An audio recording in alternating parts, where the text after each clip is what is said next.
Hello दोस्तों, कैसे हो आप सब? मैं आपका स्वागत करता हूं अपने इस चैनल पर।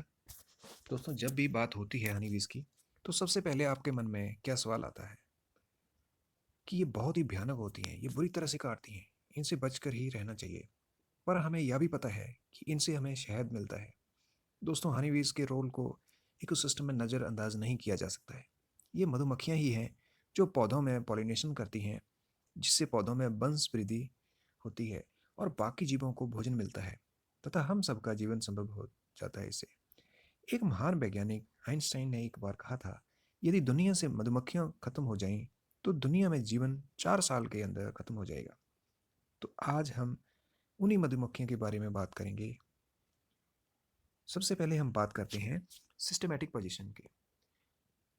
सिस्टमेटिक पोजीशन की मधुमक्खियां जो हैं, ये भी और जीवों की तरह और जंतुओं की तरह एनिमल किंगडम में आती हैं और ये फाइलम आर्थ्रोपोडा में आती हैं। आर्थ्रोपोडा का मतलब होता है कि इनकी जो जो लेग्स हैं, अपेंडिसेस हैं, वो जॉइंटेड होती हैं।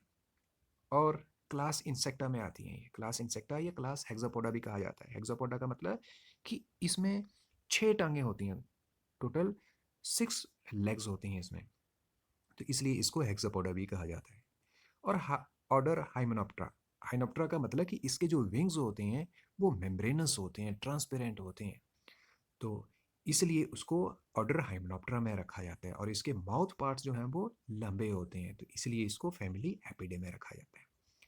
फिर बात करते हैं हम जीनस की। तो जितनी भी मधुमक्खियां हैं, हनी वीज हैं, उनको जीनस एपिस में रखा गया है और इसकी 4 स्पीसीज हैं मिला के कुल।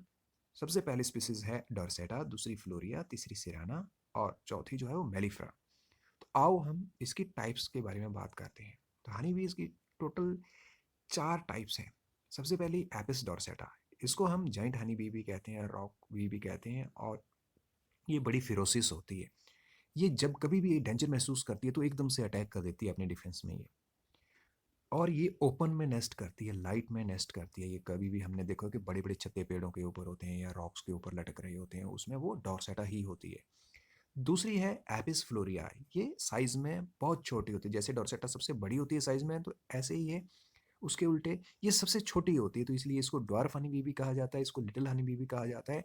और ये बहुत छोटी होती है, तो ये छोटी छोटी झाड़ियों में नेस्ट करती है। ये बड़ी ज़्यादा हाइट पे नेस्ट नहीं करती जैसे रॉक्स या उस पर। ये छोटे स्मॉल हाइट के एरियाज में ही प्रेफर करती है नेस्ट करना, और ये भी ओपन में नेस्ट करना प्रेफर करती है। तीसरी है एपिस सिराना। इसको एशियन हनी बी भी कहा जाता है या इंडियन हनी बी भी कहा जाता है। तो ये हनी बी जो है वो डार्क में नेस्ट करना प्रेफर करती है और इसको बड़े सारे लोग जो है अपने घरों में अपने आप नेस्ट कराते होते हैं और उसे हनी हंटिंग करते हैं उनमें से। चौथे नंबर पर है एपिस फ्लोरिया। एपिस फ्लोरिया जो यूरोपियन हनी बी भी कहा जाता है इसको, या इसको इटालियन हनी बी भी कहा जाता है। और इसको हम जैसे बॉक्सेस में अपने आप जो है वो पालतू बना के रखते हैं और उससे शहद लेते हैं, तो बड़े सारे एग्रीकल्चर में भी इसका इस्तेमाल किया जाता है। तो एपिस सिराना और एपिस मेलिफेरा दोनों ही डार्क में नेस्ट करती हैं और ये इनको दोनों को पालतू बना के पेटियों में रख के इनका यूज़ किया जाता है। अब हम बात करते हैं कि इनका हैबिट और हैबिटेट क्या है। तो अगर हम हैबिट की बात करें तो ये सोशल हैं ये हैबिट में, और ये कॉलोनीज में रहती हैं। बड़ी सारी हनीबीज इकट्ठे मिल के रहती हैं, डिवीजन ऑफ लेबर करती हैं और ये थ्रू आउट द वर्ल्ड जो है वो पाई जाती हैं। ऐसा नहीं कि सारी की सारी हनीबीज हर जगह ही पाई जाती हैं, पर कुछ स्पीसीज कहाँ पाई जाती है, कुछ कहाँ पाई जाती है। और ये जो है ये नेस्ट में रहती हैं, बी हाइव बना के रहती हैं। और ये division of labour polymorphism exhibit करती हैं। पॉलीमॉर्फिज्म का मतलब कि एक कॉलोनी में जो है वो मोर देन 2 फॉर्म्स पाई जाती हैं। जैसे कोई क्वीन होती है जो एग लेइंग का काम कर रही है, वर्कर है जो अलग अलग डिवीजन का काम कर रही है, लेबर का काम कर रही है, ड्रोन जो है वो कोई और काम कर रहा है, देखने में अलग है ना। तो इसलिए ये जो है इसके बेसिस पे हम इनको 3 कास्ट में रखते हैं। नंबर 1 क्वीन जो सिर्फ एग ले करती है, दूसरा वर्कर्स जो वर्कर का मतलब लेबर का काम करती है, जो एग ले नहीं करती, ये स्टेराइल होती है। क्वीन जो है वो फर्टाइल होती है, वो एग लेइंग का काम करती है। लेकिन वर्कर जो है वो एग ले नहीं करती, उसका जेनिटेलिया जो है जो स्टिंगर की फॉर्म में मॉडिफाइड हुआ होता है। और थर्ड फॉर्म है ड्रोन। ड्रोन जो है वो मेल हैं, ये फर्टाइल होते हैं लेकिन ये पार्थोजेनेटिकली डेवलप्ड होते हैं। ये नपचल फ्लाइट में फीमेल के साथ जो है वो क्रॉसिंग करते हैं और अपने स्पर्म से उसको दे देते हैं, बाकी उसके बाद उसकी डेथ हो जाती है। अब हम बात करते हैं स्ट्रक्चर की। तो हनी बीज जो है उनकी बॉडी मेनली जो है वो 3 मेन पार्ट्स में डिवाइडेड होती है। Number 1 head, second thorax and third one is abdomen. अगर हम हेड की बात करें, अगर हम यहाँ देखें तो हेड में कंपाउंड आइज है, फिर ओसिलाई होता है, एंटीना होता है और दूसरे माउथ पार्ट्स होते हैं जैसे मैंडिबल, मैक्सिले, ग्लोसा, है ना। तो ये सारे पार्ट्स जो हैं ये हेड रीजन में आते हैं। फिर हम अगर हम सेकंड बात करें तो दैट इज थोरैक्स। थोरैक्स जो है उसमें 3 मेन सेगमेंट्स होते हैं। इंटीरियर सेगमेंट उसको हम प्रोथोरैक्स कहते हैं, मिडिल सेगमेंट उसको हम मेसोथोरैक्स कहते हैं और पोस्टीरियर सेगमेंट उसको हम मेटाथोरैक्स कहते हैं।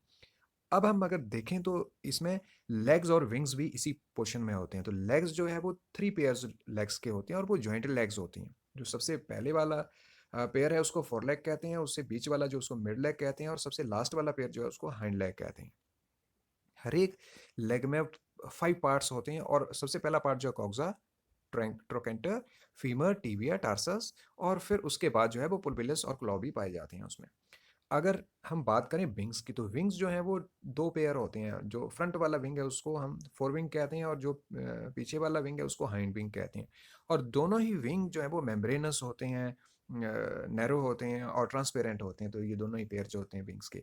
और जब फ्लाइट होती है तो ये विंग्स जो है एक दूसरे के साथ जो है वो टाइटली जो है वो एक दूसरे से पकड़ बना लेते हैं, एंकरिंग कर लेते हैं। और वो एंकरिंग जो होती है यहाँ पे हेमलाई के कारण होते हैं। और हेमलाई जो है वो 10 to 12 होते हैं ये नंबर में। अब हम बात करते हैं एब्डोमिनल सेगमेंट्स की। तो यहाँ हनी बीज में कहा जाए तो टोटल जो है वो नियर अबाउट 6 सेगमेंट्स होते हैं। और ये एब्डोमिनल सेगमेंट्स जो है वो लास्ट सेगमेंट में जो है वो स्टिंग जो साथ में अटैच्ड होता है। तो स्टिंग जो है वो एक मॉडिफाइड फॉर्म है जेनिटेलिया की वर्कर्स में, जो कि डिफेंस की पर्पज़ के लिए डेवलप हुआ होता है।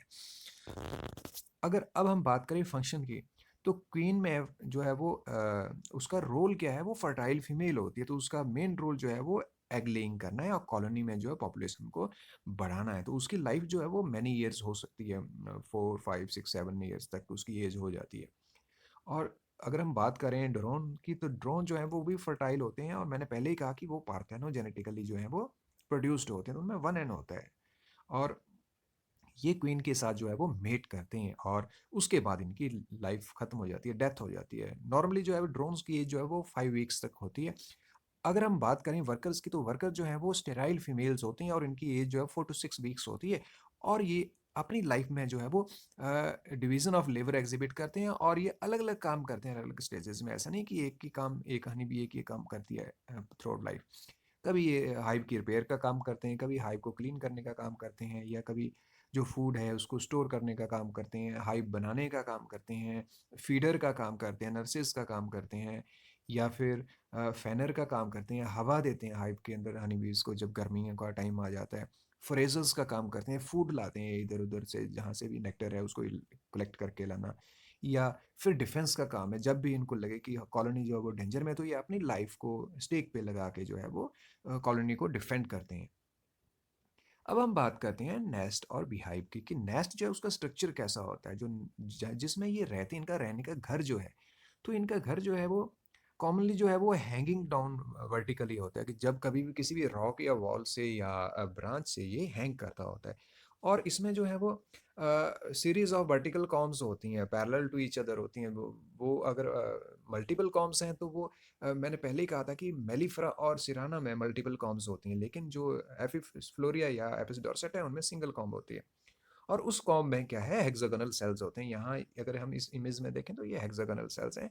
और हेक्सागोनल सेल्स, नॉर्मल सेल्स ये जो वाइट वाले दिख रहे हैं, इनमें हनी स्टोरेज होती है और इनकी कैपिंग कर दी जाती है जब इनमें हनी भर देते हैं।